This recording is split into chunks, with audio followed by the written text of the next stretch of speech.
Hey guys, welcome to Navyasri vlogs. ఇవాళ అయితే నేను సెకండ్ డే డైట్ అయితే స్టార్ట్ చేసేసాను అనమాట. సో డైలీ లాగానే look warm water with lemon తీసుకున్నాను. ఇంకా ఆఫ్టర్నూన్ ఫ్రూట్స్ అయితే తీసుకున్నాను.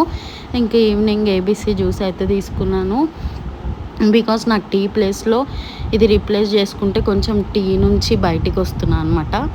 సో ఇంకా ఈవినింగ్ ఆఫీస్ అయిపోయాక అట్లా గలేరియా మాల్లో నుండే మెట్రో స్టేషన్కి రావాలి. సో అక్కడైతే కల్కి సెటప్ వేశారనమాట. చాలామంది చూస్తుంటే ఇంకా మేము కూడా చూసాము. ఇంకా అట్లా మాల్లోకి ఎంటర్ అయిపోగానే ఎవరో వాళ్ళ బ్రాండ్ అయితే ప్రమోట్ చేస్తున్నారు. సో ఇతనైతే ఇక్కడ బెలూన్స్ ఇస్తున్నాడు. చాలా క్యూట్గా అనిపించింది. సో ఆ బెలూన్ తీసుకొని చాలా ఎంజాయ్ చేసాము. ఇంకా అక్కడ బుక్స్ కూడా అన్నీ 30% ఆఫ్కి అన్నీ సేల్ చేస్తున్నారు అనమాట. మాల్లో మంచిగా అనిపించింది. ఇంకా నేను నా ఫ్రెండ్ కాసేపు బెలూన్తో ఆడుకున్నాం. మెట్రోకి రాగానే మెట్రోలో అయితే ఈ బెలూన్ అలవ్ లేదని పలగొట్టేశారు. So please do subscribe to my channel.